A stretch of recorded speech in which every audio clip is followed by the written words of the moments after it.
Bienvenue dans l'émission Deviens artiste de ta vie, le podcast dédié à votre croissance personnelle. Ici, on parle de changement de vie, de transformation. On se reconnecte à l'essentiel, on ose, on s'autorise, on assume qui l'on est. Chaque mardi, je vous partage des clés et des stratégies concrètes pour retrouver confiance en vous et développer votre leadership. Je suis Anne-Sylvie Dutry, experte en prise de parole en public et confiance en soi, et j'ai à cœur de vous accompagner pour vous permettre, vous aussi, de devenir artiste de votre vie. Je vous souhaite une belle écoute et je vous dis à mardi. Pas toujours simple de jongler avec des emplois du temps de ministre, des to-do list longues comme le bras, les conduites, les devoirs, le boulot, l'organisation des futures vacances, les activités des uns et des autres. Trouver l'équilibre entre vie pro et vie perso, c'est pour certaines chercher une aiguille dans une botte de foin. Mon invitée du jour est une entrepreneuse multicasquette, experte de la gestion du temps, créatrice du podcast Tempo Féminin. Je vous demande d'accueillir Stéphanie Genevois. Bonjour Stéphanie. Bonjour Anne-Sylvie, merci de m'accueillir dans ton podcast. Ravie de t'avoir avec nous. Merci beaucoup d'avoir accepté mon invitation. Alors, comme je le disais en introduction, ton cœur de métier, ton expertise, c'est vraiment la gestion du temps et trouver un équilibre. J'aimerais déjà que tu nous partages pour que tu puisses te présenter. Qu'est-ce qui a fait que toi, tu aies eu envie de te spécialiser sur cette thématique-là ? On va dire que globalement, j'ai toujours été une personne avec de la structure. C'est-à-dire qu'à partir du moment où j'avais un projet, où j'avais une idée, une envie, une vision, j'avais cette capacité à mettre en œuvre les actions pour atteindre mon objectif. Et avant d'être entrepreneur, là je suis entrepreneur depuis 8 ans. Avant ça, j'ai eu un parcours de salarié après avoir fait mes études. Et j'étais reconnue pour mes capacités d'organisation. J'ai fait de la démarche qualité, de la gestion de projet. Et puis, tout avançait, on va dire, de façon assez maîtrisée, jusqu'à ce que la vie fasse que je me suis mis à accumuler des responsabilités. Donc, salarié à temps plein, maman d'un enfant, 2 enfants, et puis 3 enfants. On déménage, on a grandi. Je prends un boulot à 1 heure de route de voiture de chez moi, une maison. Et à un moment donné, en fait, ce cumul de choses que pourtant j'avais choisies, chacune individuellement, c'était des souhaits, c'était des désirs. Mais tout ça s'est accumulé au point que mon agenda était complètement saturé. Et donc, je suis arrivée vraiment à une situation de débordement, de me sentir complètement dépassée, en fait, par tout ce que j'avais à gérer et à ne pas comprendre pourquoi, en fait, je pouvais ressentir de la souffrance alors même que j'avais choisi tout ça. Et je suis allée un petit peu rechercher, de comprendre qu'est-ce qui m'arrivait, pourquoi je me sentais dépassée. Je me sentais nulle, très concrètement, puisque j'étais reconnue pour m'organiser et là, vraiment, tout m'échappait, en fait. J'avais vraiment plein de choses qui m'échappaient et je suis allée me dire: «Mais comment, quand on est une femme ambitieuse, qui a envie de se réussir, de s'épanouir dans son travail et d'avoir la vie familiale qu'elle souhaite, comment on peut s'en sentir complètement dépassée comme ça, enfermée, épuisée?» Et là, j'ai touché quelque chose par rapport à vraiment à la gestion de ce temps et à la gestion des priorités, en fait. C'est-à-dire prendre le constat que j'avais accumulé. C'est-à-dire que j'avais superposé tout ça, sans prendre vraiment le temps, le recul de me demander dans tout ça, est-ce qu'il n'y a pas des choses que j'aurais besoin de laisser aller, d'alléger, de simplifier pour dégager du temps pour ce qui comptait vraiment. Et donc, j'ai commencé un peu cette exploration du temps parce que pour moi, maîtriser son temps, et je dis bien maîtriser et pas contrôler. Quand j'étais dans cette phase, j'étais vraiment en contrôle. L'agenda, tout était bien casé, tout devait tenir. Et le moindre grain de sable, en fait, ça faisait complètement... ça bousculait tout. Le moindre imprévu bousculait tout. Ça me générait d'énormes angoisses aussi, de me dire, ça y est, ça m'échappe. Et donc ça m'échappe, je perdais le contrôle. Et le contrôle, c'est très différent de la maîtrise. Et pour moi, quand on est une femme ambitieuse, multipassionnée, qu'on a envie de tout, on n'a pas envie de renoncer à quelques facettes que ce soit, de nos différentes sphères de vie. Une des façons d'arriver justement à cet équilibre, c'est de maîtriser son temps. Quand on a la maîtrise de son temps, on retrouve la liberté de choix.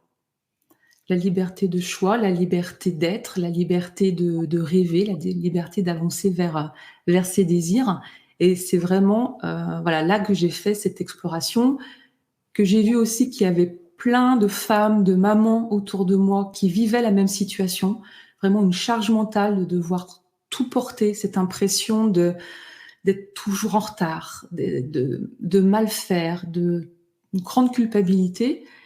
Et je me suis dit, c'est pas possible. Enfin, voilà, c'est pas possible. Et c'est parti de là, de me dire, bah, voilà, déjà pour moi, qu'est-ce que je peux mettre en place? Et puis ensuite, d'en parler, de le partager et de dire à toutes les femmes, vous pouvez être et maman, et épouse, et entrepreneur, et salariée, et investisseuse, et tout ça à la fois, en fait. Et donc, j'ai créé mon entreprise en 2016, donc ça fait déjà 8 ans que je suis entrepreneur. Maman de 3 enfants, j'habite dans la région lyonnaise, voilà, au centre de la France. Et aujourd'hui, j'ai vraiment plusieurs activités. J'ai vraiment créé mon tempo sur mesure. Qui te convient, qui est vraiment... Voilà. Qui me convient, c'est ça. Pour rebondir sur ce que tu dis, parce que c'est vrai que c'est quelque chose d'important pour les personnes qui nous écoutent, c'est d'avoir choisi, parce que ça, c'est les enfants, on décide de les faire, le métier, en règle générale, on décide de le faire, de le choisir aussi et de prendre des responsabilités. C'est ce qui est compliqué, et peut-être que certaines personnes se retrouvent là-dedans, c'est à un moment donné, c'est de se culpabiliser. Alors, dans cette culpabilité, ce que j'aimerais que tu nous dises par rapport à ton expérience, ton vécu, c'est le fait d'avoir trop de choses, une charge mentale trop importante, ou de se dire, je serai jamais à la hauteur de toutes les tâches que j'ai à faire. La culpabilité, c'est vraiment une comparaison avec un idéal qui peut être véhiculé par l'extérieur, en fait, de la femme, la maman qui gère parfaitement sa carrière et ses enfants. Puis les enfants sont bien élevés, ils font plein d'activités, réussissent à l'école, puis la maison elle est bien tenue, il y a des petits plats qui sont faits maison. Et il y a une espèce comme ça de mode de vie qui serait idéal et quelque part qui s'impose à nous. Moi vraiment, c'est ce que j'ai vu, c'est qu'en fait ça s'impose à nous sans que forcément on prenne le temps de se dire, est-ce que c'est vraiment ça, moi, mon idéal de vie? Et pas parce que c'est ma cousine, elle est tellement, puis elle est tout le temps bien habillée, puis ses enfants, et puis elle est présidente de l'association scolaire, et puis en même temps machin, et puis on imagine que les autres y arrivent mieux que soi, et on va toujours aussi. Voilà. Qu'en fait, tu dis, entre l'image qu'on renvoie, la personne qui a plein d'enfants, ça fait penser au sketch de Florence Foresti qui explique que la maman qui en a 4, elle est bien mieux organisée que celle qui en a qu'un. Mais en fait, ce qui est important aussi de comprendre, et je pense qu'on tombe toutes dans ce travers-là, c'est qu'on idéalise, comme tu dis, et que l'image qu'on a de la maman extraordinaire, Wonder Woman à la sortie de l'école, alors il y a celles qui sont à la sortie de l'école, et puis il y a celles qui ne le sont pas, parce qu'elles ont un coup, et pour le coup, je me reconnais là-dedans, où je me culpabilisais de ne pas pouvoir être à la sortie de l'école, même si, quand ma fille était petite, j'étais déjà entrepreneur, donc je pouvais gérer mon temps comme je l'entendais. Mais c'est vrai que par rapport aux autres mamans, comme tu dis, il y a un diktat de « je suis la maman qui va chercher les enfants à l'école, qui leur prépare des goûters ». Enfin, on a plein d'étiquettes qu'on nous met un peu partout, et qu'on prend à bras-le-corps alors qu'on n'a rien demandé, et qu'on se compare alors qu'en fait, c'est pas l'idée. Et je pense que ça, c'est vrai que c'est quelque chose qui est compliqué, parce qu'en fait, on n'a jamais assez on a beau arrêter le sablier, le temps il file, et on n'a jamais assez de temps dans une journée pour tout faire. Alors, et je pense que tes enfants, comme la mienne, n'a pas manqué d'amour de sa maman. Alors, qu'est-ce qui fait qu'aujourd'hui, dans le profil des femmes que tu rencontres, ce sont des mamans débordées, ce sont des mamans qui se culpabilisent, ce sont des mamans qui, à un moment donné de leur vie, se disent « j'ai envie de prendre mon tempo à moi et d'arrêter d'être dans la course permanente ».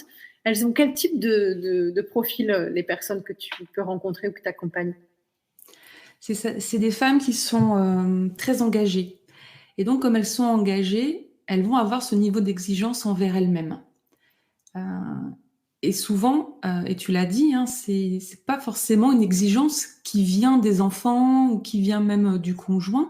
On est très forte pour se mettre en fait à un niveau d'exigence très élevé. Et je comprends ça. Hein. Enfin voilà, on est aussi Anne-Sylvie des femmes ambitieuses, donc on aime aussi progresser, se dépasser. Mais là où ça convient plus, c'est quand on est dans ce cycle de saturation. En fait, vraiment, quand on se rend compte qu'il y a de moins en moins de plaisir à faire les choses, qu'il y a de plus en plus d'énervement, qu'il y a moins de joie, que on est toujours un peu en train de presser, de se presser, de regarder la montre comme un ennemi, cette sensation de courir tout le temps et d'être en retard. Et comme tu le disais aussi, le temps, pour moi, il est hyper précieux parce que le temps, il revient pas. Autant on perd un travail, on peut en retrouver un autre. L'entreprise marche pas, on peut créer une autre activité, on peut retrouver une nouvelle relation, on peut avoir de l'argent, ne plus avoir d'argent, avoir à nouveau de l'argent. Le temps, une fois qu'il est passé, on ne peut plus le retrouver. Et on ne sait pas combien de temps on a à disposition. C'est essentiel ce que tu dis là, parce que excuse-moi, je t'interromps. Quand j'interviens en formation sur des personnes qui ont, c'est plus sur l'affirmation de soi et aussi c'est la gestion d'un stress, parce qu'il y a des gens, comme tu dis, qui sont full avec des obligations, le boulot, etc. Et parfois, beaucoup de personnes, et je le dis en formation, prenez le temps avec vos enfants, parce que le temps que vous ne prenez pas avec vos enfants, je sais pas, pour répondre à une mission professionnelle, tu es en repos, on te demande de venir intervenir sur ton boulot, etc. Ce temps-là ne reviendra jamais. Et pour moi, c'est la deuxième chose après la santé qui est le plus important, c'est notre santé et le temps. Et ça, c'est vraiment, c'est hyper important de retrouver de la liberté malgré tout en apprenant à gérer le temps. Ouais. Le temps et l'énergie, ça va ensemble. Moi, je parle vraiment des deux, le temps et l'énergie. Et voilà, en fait, à un moment donné, c'est de se dire qu'est-ce que je veux faire de mon temps.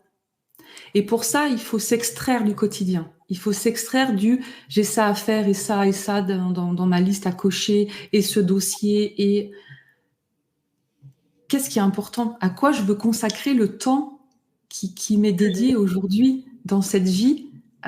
Qu'est-ce qui est le plus important pour moi? Est-ce que c'est que la maison soit rangée? Est-ce que, comme tu dis, c'est répondre à ce client qui, si on est bien honnête, de toute façon, je n'aurai jamais de retour par rapport à ça, c'est-à-dire que je vais pas être plus reconnue ou plus ça, et de revenir à ces fondamentaux. Mais pour connecter à ces fondamentaux, c'est important de s'extraire du quotidien. Quand on est toujours dans le faire des actions, parce que le temps file, parce qu'on a l'impression qu'on n'aura jamais le temps de tout faire, ce qui se passe en réalité, c'est qu'on saupoudre. Quand on a tout ça, trop de choses à faire, on va faire un petit peu. On va mettre un peu notre énergie un petit peu partout. Au final, on va faire des petits bouts de choses. On va être insatisfaite de ça parce que ça ne sera pas aussi satisfaisant qu'on l'imaginait. On aura une journée très remplie. Et c'est là la contradiction, c'est que vous pouvez faire énormément de choses dans votre journée et vivre de l'insatisfaction le soir. Et ça, c'est vraiment aussi un signal que vous n'êtes pas aligné sur vos désirs et vous n'êtes pas sur les actions essentielles qui vous nourrissent. Ça veut dire que la journée a été remplie de tâches qui sont déconnectées de ce qui vous nourrit vraiment, de vos besoins, de vos envies, de vos essentiels. Et pour rebondir sur ce que tu dis, Stéphanie, il y a beaucoup de personnes qui disent l'expression qui revient souvent, c'est « j'ai pas le temps ». Le temps, ça se prend. Et par rapport à ce que tu dis, ce que je trouve très intéressant, et je suis ravie qu'on parle de ça, parce qu'en fait, souvent, on a l'impression d'être dépassé par les événements, d'être débordé. Et en fait, comme tu dis, pour pouvoir identifier ce qu'on fait réellement sur une journée, il faut qu'on s'extrait. Et limite, ça demande c'est un exercice de se dire concrètement à quoi j'occupe la journée. Parce que finalement, peut-être que tu es hyper sur la route parce que tu as plein de déplacements à faire. Il y a plein de choses qui viennent se greffer dans un agenda. Et c'est vrai que souvent, je partage ça aussi en formation, je dis aux gens, mais soyez conscient que si vous ne remplissez pas vous-même votre agenda, surtout quand on est en entreprise, mais ça peut être pareil en tant qu'entrepreneur avec tes clients, mais c'est les autres qui remplissent l'agenda. Et on arrive à la fin de la semaine en se disant, mais j'ai pas fait ce que je devais faire ou ce qui est important pour soi. Et par rapport à ce que tu expliques, je pense qu'aujourd'hui, ce qui est compliqué dans nos vies, enfin compliqué, c'est parce que tout va vite, le temps s'accélère. Aujourd'hui, tu envoies un mail ou un texto, il faut que tu aies la réponse dans la seconde. Et en fait, on crée des conditionnements. Et tu disais par rapport aux enfants, c'est vrai qu'on met la pression. En formation, j'ai des gens qui me disent « Oui, mais mes enfants, ça ne va pas parce qu'ils vont pas assez vite, etc. » Mais qui dit d'aller vite, en fait? C'est ça. Qui dit d'aller vite et qui dit de répondre à ce client dans la minute. Moi, j'ai vraiment eu cette discussion et il y a des gens qui campent en disant « Mais non, mais je ne peux pas laisser le client sans réponse. » Ouais, d'accord, mais quel délai de réponse et quelle limite tu mets? Parce qu'à un moment donné, répondre... alors, après, tant que c'est choisi, hein, je ne suis pas non plus une donneuse de leçons, hein, tant que c'est choisi et conscient, on peut travailler le dimanche matin, on peut travailler quand on veut. Dans le tempo qu'on se crée, en fait, pour moi, tout est possible. À partir du moment où c'est choisi et de se dire, ben voilà, là où sont mes limites, et puis voilà ce que j'accepte. Quand c'est juste dans une croyance que le client est roi et que donc dès qu'il m'envoie un texto, un mail, un WhatsApp, un Messenger, un message privé, je dois répondre au client, là, il faut s'interroger. Il faut s'interroger sur l'urgence. Qu'est-ce que l'urgence? Donc ça, dans la gestion des priorités, on va parler de ça. Je vais vous parler des essentiels, de ce qui est important, et puis qu'est-ce que l'urgence selon votre définition. Et ça, c'est vraiment intéressant de se poser la question, qu'est-ce qui est vraiment urgent pour moi? Et qu'est-ce que je tolère? Tu parles d'urgence, mais c'est aussi le tolère, parce qu'en fait, quand on est salarié, alors oui, tu as des personnes qui vont dire, mais j'ai 2 téléphones, un pro, un perso. Aujourd'hui, on est censé avoir droit à la déconnexion. Bon, ça dépend des entreprises, mais c'est aussi pour des personnes, est-ce que je mets une limite de donner mon numéro de portable ou pas, d'avoir un WhatsApp? Alors ça me fait rire aussi parce qu'il y a beaucoup de personnes du voice maintenant qui parlent des groupes WhatsApp, t'en as pour l'école, enfin bref, je pense qu'on a tous et toutes d'innombrables groupes WhatsApp. Et tu sais, en fait, je rebondis sur ce que tu dis, si on en arrive, alors je sais pas vous, je vais partager pour moi, et je sais pas, tu me diras toi, on en arrive à un moment donné, quand quelqu'un t'envoie un message, tu sais que tu as eu un message, mais tu ne sais plus sur quel support. Est-ce que c'est du Messenger? Est-ce que c'est par mail? Est-ce que c'est par téléphone? Est-ce que, bon, courrier, non, il n'y a plus. Et tu sais même plus, tu veux répondre à la personne, ça te demande déjà 2 ou 3 minutes pour te dire, mais j'ai vu ça, mais où? Ce qui prouve bien qu'on est chargé de moyens d'information. Et ce que je trouve, c'est qu'en fait, on est connecté à 24 et moi, ça, je me fais la remarque, tu envoies un message parfois, alors je ne demande pas d'avoir une réponse dans la minute, mais les gens ne répondent pas forcément en fait, parce qu'ils sont happés par plein de choses. Et ce que j'aimerais que tu nous partages, c'est qu'est-ce qui t'a permis, alors tu disais, voilà, tu as commencé toi à te poser, à comprendre qu'il fallait mieux maîtriser le temps que de le contrôler. Pour les personnes qui nous écoutent, ce serait quoi différents tips, ou en tout cas le premier pas à faire pour déjà se dire, est-ce que je cours après le temps de manière consciente et arrêter de courir après un temps qui file comme de l'eau entre les mains et ça sert à rien en fait. Ce qui peut être très intéressant, et c'est ce que j'ai fait faire là dans un défi que j'ai animé il y a 15 jours, c'est tout simplement de regarder, de lister toutes les tâches que vous avez faites, par exemple la journée qui vient de s'écouler ou la semaine qui vient de s'écouler.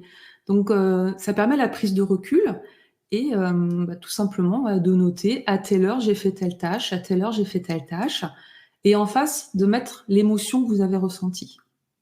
Comment vous vous sentiez pendant que vous étiez en train de faire cette tâche?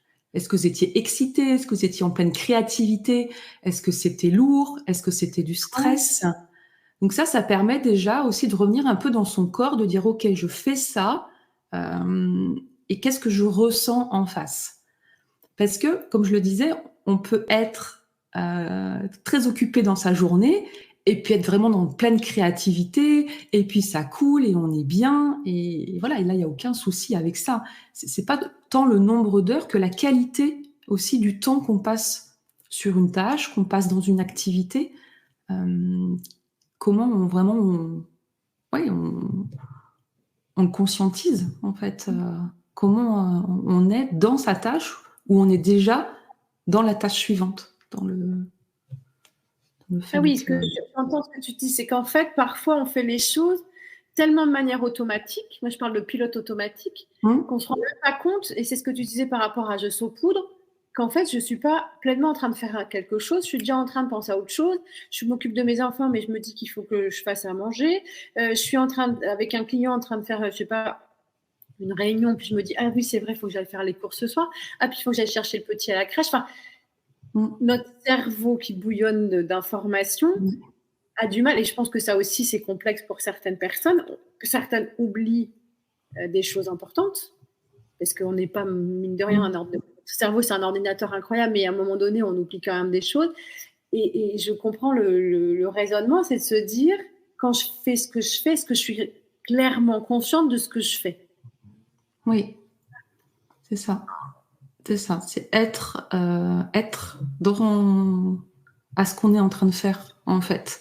Ça permet aussi d'avoir moins l'impression que le temps file, d'être vraiment voilà, dans cette activité et d'avoir cette qualité de présence pour avoir aussi moins de culpabilité et moins de frustration. Tu parlais de tout à l'heure, voilà, quand on est maman, on est une maman qui peut être à l'école ou pas, mais au moment où on est avec nos enfants, est-ce qu'on est pleinement présent avec nos enfants? C'est pas tant la quantité de se dire, ben voilà, moi je passe 8 heures avec mon enfant, je suis une maman formidable, mais il peut se passer toutes sortes de choses, que se dire, ben voilà, là, j'ai une demi-heure. J'ai une demi-heure le soir avec mon enfant. Voilà. Et qu'est-ce que je fais de ce temps-là? Comment je le vis? Comment je suis pleinement présente à mon enfant? Et ce qui aide très concrètement, là par exemple, cet exemple de la sphère privée, donc je suis rentrée chez moi et puis j'ai un moment avec mon enfant. Pour avoir l'esprit libre là, c'est vraiment important, c'est d'organiser, de simplifier sa vie familiale, en fait. Les tâches, tout ce qui a trait en fait à l'intendance, à la gestion de la maison, des courses, des repas, tout ça. Tout ça, ça peut être organisé. C'est des tâches que j'appelle récurrentes. Et tout ça, on peut en faire un système en fait très simple pour que ça roule, pour libérer 1 heure de temps libre par jour, en se libérant la tête déjà de toutes ces tâches quotidiennes, ces tâches d'intendance. Ça libère énormément de temps. Et d'esprit aussi, parce que je Oui, oui. C'est qu'en fait, quand tu étais maman et que tu vas coucher ton petit dernier ou qui redemande un bisou, un câlin, enfin bref, le rituel peut revenir.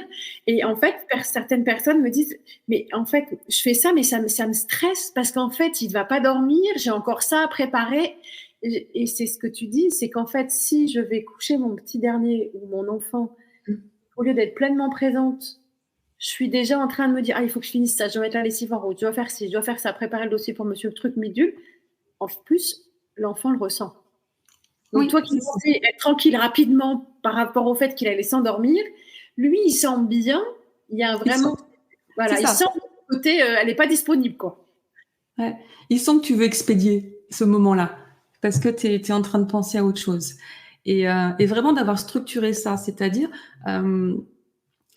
c'est pas tant cloisonné que vraiment, voilà, dédier des temps à des tâches, et de savoir que, voilà, quand je suis avec mon enfant, je peux être pleinement avec mon enfant parce que je sais que le repas, ça a été pensé avant.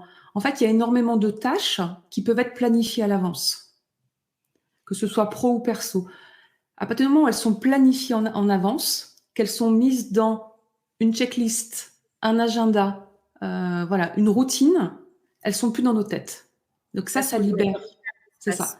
C'est vraiment de se dire tout ce que j'ai dans ma tête à un moment donné, il y a 80% des choses, je peux les sortir, comme Dumbledore avec sa baguette, là, Oui, j'adore et je l'image. vais les déposer aux endroits où ça sera le plus efficace au moment où, ça y est, là, je suis dans ma préparation de repas, là, je suis dans chercher les informations pour ce client, je suis pleinement là-dedans. Parce que je l'ai planifié, parce que j'ai des temps dédiés aussi pour ça, et c'est pas tout en même temps. Et ça peut être des séquences courtes, je dis pas de tout planifier, mais vraiment de planifier tout ce qui peut l'être. Ça libère du temps, ça libère l'esprit, donc ça allège la charge mentale. Et ça permet la joie, la spontanéité, la gestion des imprévus dans Et ce temps aussi qui est les moments de qualité qui sont pas oui, prévus. oui, Et j'adore ce que tu disais tout à l'heure en démarrant notre échange, c'est que dans ta façon de voir les choses à l'époque, les imprévus, pour toi, c'était « Ah, au secours !» Alors qu'en fait, la vie n'est faite que d'imprévus. Et quand tu comprends, venant, j'allais dire, moi je viens du théâtre d'improvisation, et enfin forcément qu'on doit faire avec ce qui est dans l'instant présent. Tu n'as pas le temps de prévoir un truc, il se passe pas mal de choses. Mais c'est intéressant de se rendre compte que ça nous permet de fonctionner, d'être dans le flow. Et souvent, les personnes pensent que quand on improvise, ça se fait. Quand tu te permets d'improviser, ce que tu peux faire quand tu es en formation ou quand tu proposes tes accompagnements, parce que tu maîtrises à 150% ton sujet. On ne peut pas improviser sur quelque chose qu'on ne maîtrise pas. Et pour rejoindre sur ce que tu disais, dans le fait d'avoir du temps de qualité, et je pense que c'est aussi beaucoup de personnes qui peut-être nous écoutent se sentent dans cette situation, c'est qu'en fait, on a du mal à demander de l'aide. Alors, est-ce que dans ton approche, est-ce que dans ta façon d'apprendre ton tempo perso, tu t'es à un moment donné dit, mais attends, ça, je peux faire ça, ça peut être un tel qui peut le faire, ça peut être le papa, ça peut être la mamie. Comment tu as réussi à faire pour te dégager ou déléguer sans te culpabiliser? Et c'est une maman solo qui te dit ça, donc je sais que pour moi, c'est une problématique qui a été longtemps présente, c'est que je ne peux pas déléguer en fait. Il n'y a que moi qui sais faire et voilà. Et quand tu es maman solo, c'est encore plus compliqué. Comment toi, tu t'es autorisée à le faire et comment on peut le faire dans le quotidien quand on est concerné par le sujet? Ouais. En fait, c'est en tout cas dans la sphère familiale, c'est vraiment impliquer tous les membres de la famille. C'est ça aussi, ça vient interroger le rôle de la maman. Où c'est écrit que c'est la maman qui doit porter toutes les tâches ménagères? Nulle part. Allô, quoi. Enfin, stop, stop. Tout le monde utilise la vaisselle, tout le monde salit des vêtements, tout le monde dérange le salon, tout le monde mange. Donc, à un moment donné, tout le monde peut être impliqué en fonction de son âge, en fonction de son habileté, en fonction aussi de ça, dans la gestion quotidienne. Et donc, moi, j'ai posé les choses très concrètement. J'ai listé tout ce que je faisais, tout ce qu'il y avait à faire. J'ai tout listé sur un tableau, voilà. Et après, moi, j'avais choisi la couleur rose, j'ai passé en rose tout ce que je faisais. 95%, c'était du rose, hein. Voilà, on va se le dire. On va se le dire. Et j'ai posé les choses et j'ai dit voilà, on a tous envie de vivre dans une maison à peu près rangée, à peu près propre. On a tous envie de passer des bons moments en mangeant ensemble, avec des repas qui soient quand même assez savoureux. Ça, c'est plus possible. Ce tableau-là, il est plus possible. Ça, c'est tout le travail invisible que je fais. Maintenant, il est visible. Donc c'est ça aussi, on a encore ce rôle, il faut pas penser que le conjoint ou les enfants spontanément, non là ça n'existe pas, spontanément vont voir, et aussi parce qu'on est très bonne à être fière de tout ce travail invisible qu'on fait, parce que grâce à nous tout tourne. Ouais, mais en fait à moyen et long terme c'est un piège. Donc voilà, tout simplement de rendre visible toutes les petites choses que vous faites déjà. Et une fois que tout est posé, de revenir à la simplicité. Est-ce que tout est nécessaire? Est-ce que nous, dans notre famille, on a besoin de tout ça? Qu'est-ce qu'on accepte, qu'est-ce qu'on n'accepte pas? Ce que tu disais tout à l'heure aussi. Est-ce que chez nous, c'est important de laver les draps toutes les semaines? Ou est-ce que c'est tous les 15 jours? Des choses, mais très, très concrètes. Ouais. Très concrètes. Est-ce que les draps, c'est toutes les semaines ou tous les 15 jours? Est-ce que pour nous, c'est important? Ou pas? Est-ce qu'on repasse les pieds d'oreiller ou pas? Il y en a qui repassent même, il y a les chaussettes, mais il y a des choses qui sont peut-être de manière orale, qui ont été transmises par les mamans, par les grands-mères, etc. Ou par exemple, nos grands-mères disaient « Ah, mais il faut que tu tiennes bien ta maison ». Il y a aussi cet inconscient collectif qu'on pose sur les filles. Alors moi, aujourd'hui, parce que je pense que les mamans qui élèvent des garçons deviennent multitâches, les garçons, mais c'est vrai que je me souviens de réflexions des grands-parents. Enfin, qui se disent, mais c'est à toi de bien mettre ta maison, de faire les lits. Enfin, non, en fait, on est en 2024, quoi. Non, mais Ouais. allô? Et en tout cas, voilà, nous, notre génération, si la maison est mal tenue, c'est vers nous qu'on se tourne. Ouais. Voilà, c'est vers nous. Donc voilà, de poser les choses, de faire un planning familial, tout simplement, un planning de répartition des tâches.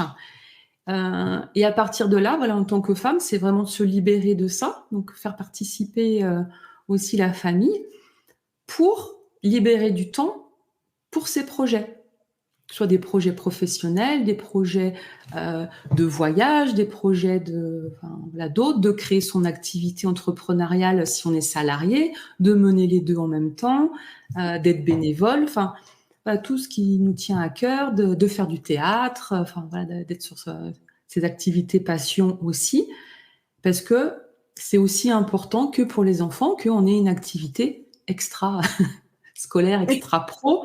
Oui, aussi, parce que je pense que ça, tu mets le doigt sur quelque chose de fondamental, c'est qu'en fait, dans l'organisation de beaucoup de mamans, ou de femmes qui ne sont pas forcément mamans, parce qu'on a toutes des casquettes et des contraintes différentes, mais s'autoriser à penser à soi ou repasser numéro 1 en priorité, pour certaines femmes, c'est très compliqué. C'est vraiment soit elles ne se sont jamais fait passer en premier, donc en fait c'est un apprentissage, ou alors elles se sont oubliées derrière la maternité, derrière le don à l'autre, le prendre soin à l'enfant. Elles se sont oubliées et donc c'est un réapprentissage en fait. Et ça, j'aime vraiment les accompagner sur, en fait, te faire passer en premier, c'est pas égoïste. Te faire passer en premier, en fait, c'est te nourrir. Et j'aime bien cette image, c'est que ça va être encore plus facile de donner à ta famille et ton entourage à partir du moment où toi, tu es rempli. Tu vois, c'est un débordement après d'amour, de temps, de disponibilité, parce que toi, tu as rempli ton réservoir, et donc après, voilà, c'est de l'amour qui déborde. Que quand tu t'oublies, tu donnes à partir de quelque chose qui est vide. Et c'est là où il y a l'épuisement, c'est là où il peut y avoir aussi de la rancune. On commence à un peu en vouloir aussi à son entourage. Il devrait voir, il devrait m'aider. Au boulot, il devrait quand même comprendre, il voit bien que je suis saturée. Parce qu'on part de quelque chose qui est vide, en fait, qui s'est complètement vidé. Donc, se faire passer en premier, c'est de quoi j'ai besoin, comment je me ressource, qu'est-ce qui me fait du bien. Et ça, je me le donne. Et je me le donne, et je me le donne. Donc, ça veut dire concrètement, je dis c'est un réapprentissage. C'est-à-dire que concrètement, dans sa gestion du temps, on se bloque dans l'agenda des temps pour soi. Ça, à un moment donné, c'est un non négociable. Les temps pour moi, en premier, dans l'agenda. Quand c'est que je ne fais rien. Quand c'est que je vais vivre un massage. Quand c'est que je vais déjeuner avec une amie. Quand c'est que je vais me balader. Pour moi. Et une fois que ça c'est mis dans l'agenda, et chaque jour aussi, voilà, c'est de se planifier les pauses pour que petit à petit, ça redevienne plus naturel, plus spontané. Et ensuite, on met les autres tâches, les impératifs professionnels, les rendez-vous familiaux, etc. Et je rebondis sur ça parce qu'en fait, c'est quelque chose que je ne faisais pas avant. Et dorénavant, parce que pareil, tu arrives à la fin de ta journée, tu as l'impression que tu n'as fait qu'un truc. Si tu es sur un projet, ça peut te prendre énormément de temps. De m'obliger à mettre une alarme toutes les 45 minutes. Ouais. Tu vois, pour te dire, ok, là, je fais ça, puis après, je fais ça. Et au moins, sur ta journée, alors, dans ce cas-là, je saupoudre moins, puisque j'ai vraiment donné ce temps pour cette partie-là d'activité. Mais en tout cas, à la fin de la journée, tu es satisfait de pas dire, j'ai encore oublié ça, j'ai encore oublié ça, j'ai encore oublié ça, j'ai encore oublié ça. Par rapport à ce que tu expliques aussi, ce que je trouve intéressant, c'est qu'en fait, en t'autorisant à repasser en priorité, c'est un super exemple pour les enfants. Complètement. D'apprendre à s'écouter, qu'est-ce qui est important? Est-ce que je vais aller jouer avec ce copain-là? Est-ce que j'ai envie d'inviter à mon anniversaire? Enfin, ça paraît des détails basiques, mais c'est important de comprendre quel est mon besoin, en fait. Et mon besoin, si l'enfant te voit, te dit, maman, ce soir, elle n'est pas dispo, ou elle a besoin d'un temps pour elle parce que elle a peut-être mal à la tête, ou tout simplement parce qu'elle va marcher avec une amie pour prendre l'air, je trouve que c'est un super exemple pour que chacun, au sein de la famille et même en grandissant, puisse s'autoriser à prendre du temps pour soi sans se sentir égoïste et en étant au contraire bien plus disposé, épanoui et sympathique et au quotidien que si on est sous stress en fait. C'est ça, c'est montrer l'exemple que mes besoins sont importants. Ah tiens, maman, elle a des besoins, elle en prend soin. Et donc moi, quand j'ai des besoins, peut-être que là, j'ai besoin d'aller m'isoler dans ma chambre. Là, j'ai besoin au contraire d'être en groupe. Mon besoin est légitime. Et aussi, j'y réponds moi-même. J'attends pas de l'extérieur qui nourrisse mon besoin. Parce que là, du coup, je deviens dépendant. Je peux rentrer après à des mécanismes relationnels compliqués. C'est non seulement j'écoute mes besoins, mais j'y réponds moi-même. Et l'exemple pour les enfants, c'est exemple aussi pour les collègues de travail. Moi, je vois là parce que je suis entrepreneur et j'ai aussi une activité salariée, je viens aussi avec cette façon de faire à un moment donné de dire, voilà, ça fait tant de temps que je suis sur ce dossier, je fais une pause dans un bureau partagé où on bosse 4 heures sans s'arrêter. Et donc, je suis aussi à l'initiative de dire, en fait, là, de toute façon, les capacités cognitives, elles sont saturées. Tu n'es plus bonne à rien, en gros. En tout cas, tu peux t'acharner, mais là, en fait, le travail que tu es en train de faire, il est de moins bonne qualité parce que tu manques de concentration. Viens, on va faire une pause. 5 minutes, 10 minutes, il n'y a pas besoin de long. On revient et tu vas voir comment on va être beaucoup plus concentré et efficace. Et donc, voilà, c'est aussi faire bouger les choses dans le salariat, dans l'entrepreneuriat. Et c'est possible d'avoir une autre perception et de regarder ce temps qui est tellement précieux sous un autre angle. Et je suis vraiment ravie et merci beaucoup Stéphanie d'avoir accepté cette invitation parce qu'en fait, ça permet de mettre le focus sur ce que tu partages et je remettrai dans le commentaire du podcast tout ce qui est information si les gens veulent avoir plus d'infos sur ce que tu proposes. Mais je trouve ça très intéressant parce qu'en fait, c'est une denrée chère qui n'est pas là puisqu'elle se renouvelle tous les jours. Mais comme tu dis, c'est périssable parce qu'à un moment donné, la journée de 24 heures, j'ai pas fait ce qu'il fallait hier, je vais pas la rattraper. C'est ça, c'est ça. Et chaque matin, on a la chance de se dire, j'ai une nouvelle journée devant moi. Qu'est-ce qui va être le plus important pour moi aujourd'hui? À quoi je veux consacrer mon temps?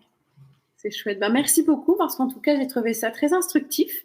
Et merci vraiment parce que c'est une autre façon de voir les choses et je pense que certaines personnes qui nous écoutent vont peut-être envisager, en tout cas je l'espère, les choses différemment. Puis si elles veulent plus de détails, elles pourront aller visiter ton site internet. Je te laisse rappeler l'adresse tout simplement. Alors c'est stéphaniegenevois.com, voilà, tout simplement. Et je te remercie beaucoup Anne-Sylvie de m'avoir permis d'aborder ce sujet-là avec toi. Je trouve que c'est des sujets de femmes qui sont importants. Et voilà, tu m'as permis de pouvoir l'exprimer. Je te remercie. Merci à toi et je vous dis à très bientôt. Moi, je vous dis à mardi. Merci encore. Très vite. Au revoir.